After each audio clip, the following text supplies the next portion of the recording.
ba sa bangko? Gawin mo to kung gusto mong makabayad ng mabilis agad sa loan mo. Number 1, principal payment. Pwede palang gawin yun, hindi ko kasi alam. Meron kasi kaming 10 years na home loan sa BDO. And then hindi ko alam na pwede pala ako magbayad na direct sa principal. Nung nalaman ko siya dahil dito rin sa panonood ko sa TikTok, so nag-asa ko sa bangko kung magkano yung aking home loan balance. Kasi on top of my monthly amortization, pwede naman pala ako magbayad ng sobra doon and that would be directly na mababawas doon sa principal. Kasi remember, di ba, pag mas malaki ang principal amount ng loan mo, doon kasi binabase sa principal yung magiging interest natin. So kung mapapaliit natin si principal, mas maliit ang interest, so mas maliit ang babayaran na lang natin. Pangalawa, i-compute mo yung total interest for the span of years na magbabayad ka. Like for example, ako kasi 22,000 yung binabayaran namin na home loan. Then nagtanong ako magkano pa yung utang ko talaga, yung principal. Then kinumpute ko kasi kung 5 years pa ako magbabayad ng 22,000, that is 1,320,000 pesos. Ang laki naman yan. Saan ba ililiit yan? Ngayon, yung principal na lang niya is nasa 1.1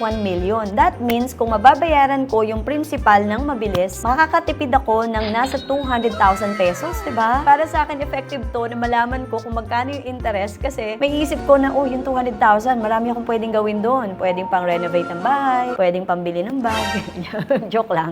So, pwede pa siya pang-invest, pwedeng pang-travel, di ba? To create memories. So, doon ako mas namomotivate kapag nalaman ko yung ganyan, yung magkano magiging interest ko. Namomotivate ako na trabahuhin, magsumikap para matapos kong bayaran yung loan ko. Number 3, so alam mo na magkano yung balance mo sa bangko, alam mo na rin magkano yung interest, nakakahinayang, right?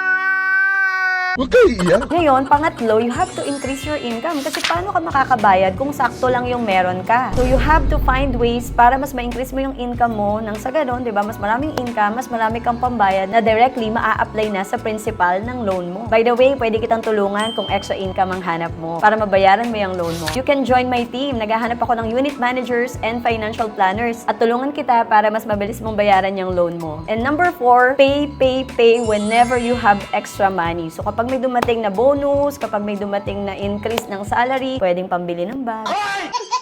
Ibayad mo na agad directly sa principal loan mo. Ngayon, ang tip ko pala sa'yo sa BDO kasi, kung magbabayad ka, you can pay naman every month as long as itapat mo yung pagbabayad mo doon sa due date mo para wala ng mga extra interest na madagdag pa. Every time na nagbabayad ako, sinesend ko yung deposit slip or yung proof of payment doon sa BDO customer service na kausap ko para mabigyan nila ako ng updated SOA. Kasi every time na nagbabayad ka is nagre-recompute sila, so bumababa yung monthly amortization ko. So yung home loan namin from 10 years is nabayaran namin siya in full in just 5 years time. From the time na nalaman ko na pwede palang magbayad ng direct to principal, nabayaran namin yung total na 1.1 something million in less than 8 months. God is good. Masarap ng feeling, di ba, kapag wala ka ng utang. By the way, I do videos about insurance, personal finance, and adulting how-to. Follow me if you like this kind of content. Kaya kung ikaw na nanonood ngayon at may home loan ka, may utang ka, so I'm praying for you, I'm rooting for you. Alam ko makakaraos din yan. Matatapos mo din yung mga loans mo na yan. Kailangan lang magsumikap ka and i-grab mo yung mga opportunity out there. And syempre, huwag nating kalimutang magdasal.